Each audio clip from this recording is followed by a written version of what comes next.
Take two. It's Matt. I am at my BNI meeting. Everybody say hi. Hi. See, they did it better this time. So I'm here with 28 people. I've been in this BNI chapter for going on, I guess, since 2008. What would that be? Almost 11 years? That's not a bad angle. And the goal of this meeting is for all of us to educate each other and help each other grow our businesses by referral, by connections. And I'm going to tell you guys what I do today, why I do it. So behind me is a chart, and my agency, the ROI Experts, I've had an agency since 2008. I've been doing digital media since 2008. I've been doing digital media since 1999 on accident, and I won't get into that long story of how I got into the business, but I got into it by accidentally figuring out what Annalise does, search engine optimization, back in like 2002, when a lot of you were still in the womb. No, I'm just kidding. That's what everybody always says back when you were walking up the hill to school, and that we said, Mike? Walking up to school with no shoes. So I learned social media back then by accident. In 2008, decided to get into marketing after we closed our boat and RV dealership, and started helping companies with digital marketing specifically because the majority of them had no clue, and a lot of them still don't have a clue. I can tell you that. I deal with hundreds of businesses a week, and they lack in understanding how to use digital media. And ever since then, I've been using a lot of Facebook marketing. Well, about 7 or 8 years ago, we picked up a lot of restaurants. Hoffer House down the street here, Columbus, Pittsburgh, Cleveland, Quaker Steak and Lubes. And I got to see a lot of behind the scenes of restaurants. And what I really loved about it was the fact that, unlike Dan at Arlene House, people buy an air conditioner hopefully once or twice in your life, I'm guessing. Once every 10 to 15 years. People get their car repaired at Ted's place every 4 or 5 years, or hopefully. Me, every month. But restaurants, people eat multiple times a week. I always joke in our family that our kitchen has divorced us, that me, my wife, and kids eat out more than we eat at our house. And so I like the restaurant business because there's the opportunity to grow your business consistently through something I love, and that's through owning a database. I've got a couple books I've written, and the first chapter is called Create Your Own Radio Station. And the concept is simple, that you can market on radio on WLW and talk to an entire market of people who don't know you and probably aren't listening, or you can use your marketing efforts to create your own radio station. So I'll show you a graphic in a second. But these three things, when I started working with the restaurants, are what I have found that help restaurants grow their business. Number one is getting new customers and their current customers. A lot of businesses, I hear this all the time in the restaurant world. Oh, well, I don't want to market to my current customers. I already got them. Well, the minute you think you already got something, they leave you. Ask people that have been divorced a couple times.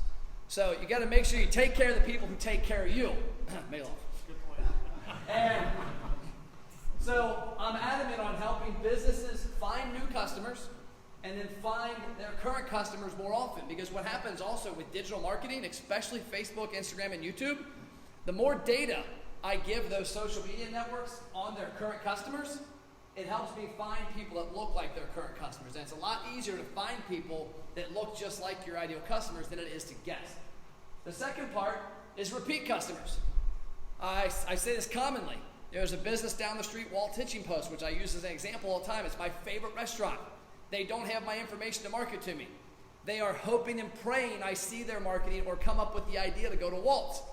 Whereas if they had my phone number, my email, my Facebook Messenger subscription, they had my mailing address, they could drive me back with repeat marketing. And so I help clients get repeat customers. And then the last but not least is increase average check size. La Rosa's. Anybody know La Rosa's has really good chocolate chip cookies? You guys know that? They're amazing. Did you know that? This kid needs chocolate chip cookies.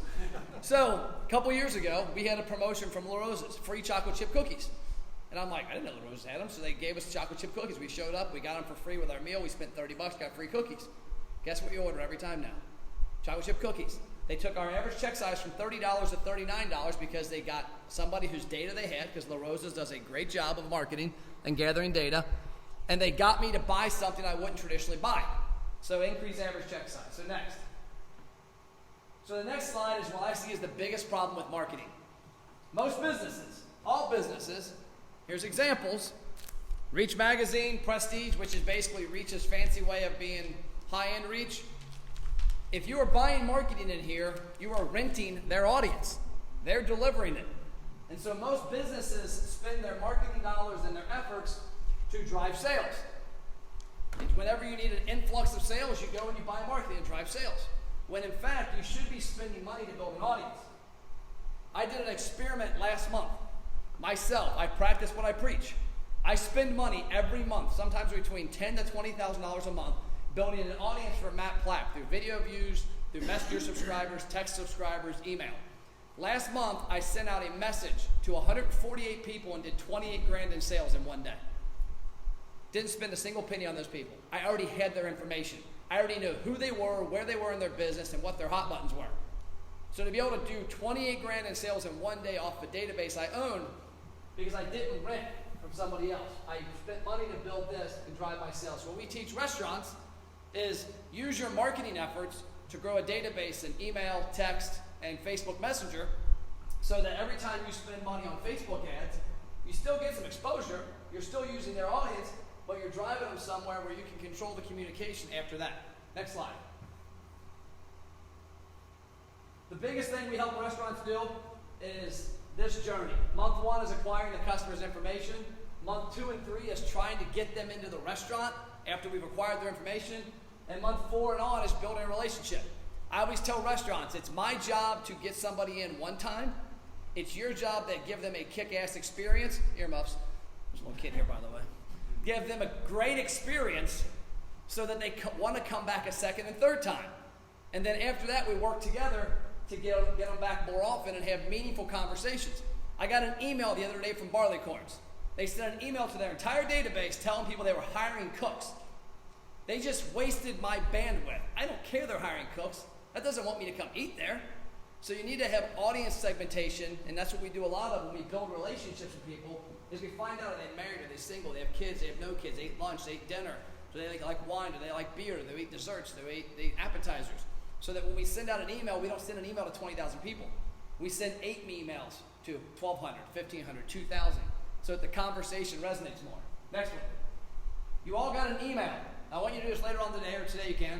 You got an email before I did this presentation. It was a link.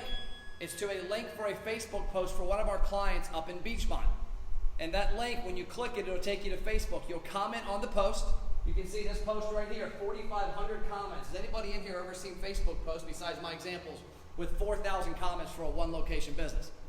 Probably not. So this does a couple things. I'll wrap up. Number 1, we use advertising on Facebook and Instagram to gain attention. We use that attention to drive people to engage with the ad. We use that engagement to get them into Facebook Messenger. And Facebook Messenger, they answer 3 to 5 questions. They give us their birthday, their email, their cell phone number. We then drive them into the restaurant with a promotion. So instead of somebody grabbing this Reach magazine and going, oh wow, Arby's, 5 for 5, Meat-Toberfest, that's actually pretty funny.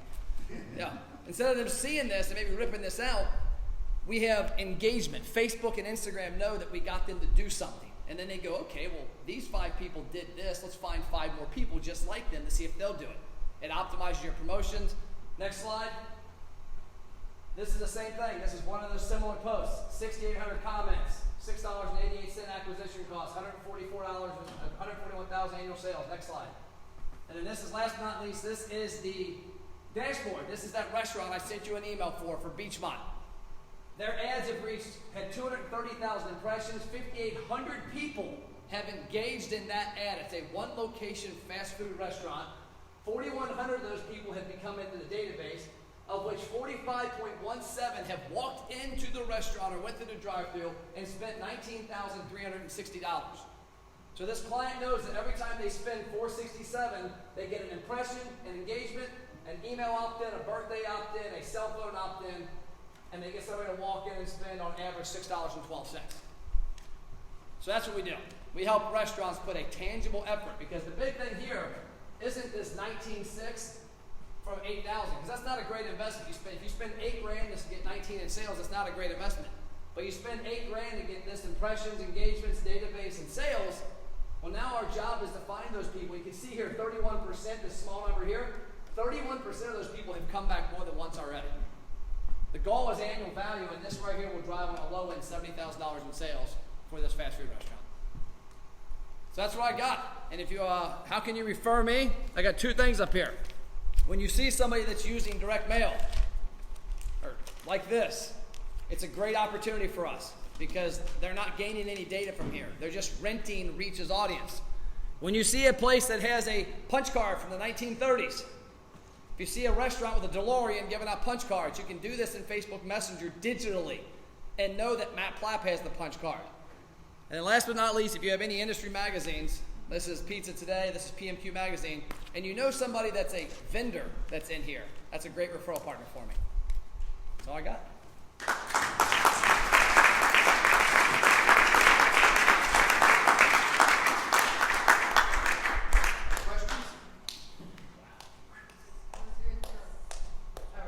Yes, sir.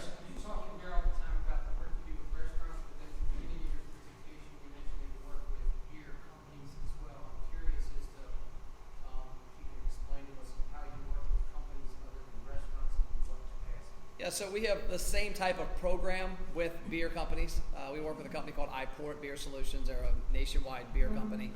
They have self-serve beer walls. We help them help restaurants. We also work with a lot of tap rooms like your Rheingeist of the world. We have about 20 like that around the country that we help them drive people in to buy beer. And then we also help some brands like that with Facebook advertising, because the one thing most businesses, it's easy to advertise on Facebook. The biggest negative of Facebook, Instagram, YouTube, and Google is anybody can click the button. It's how good you are at clicking the button.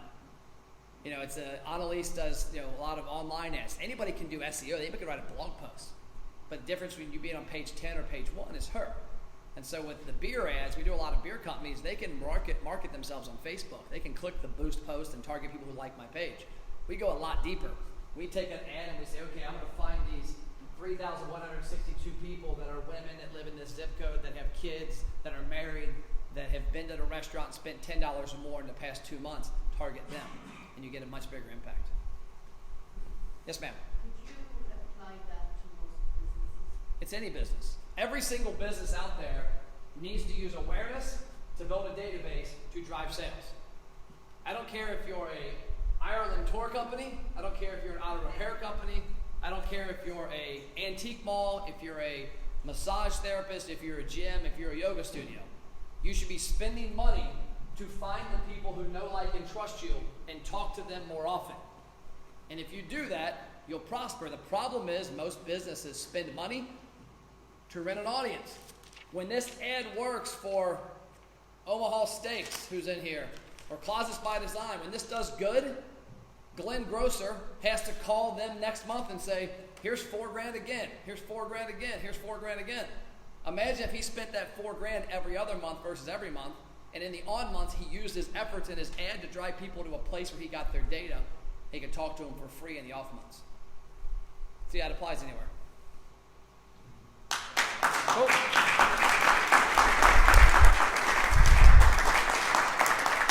There you go.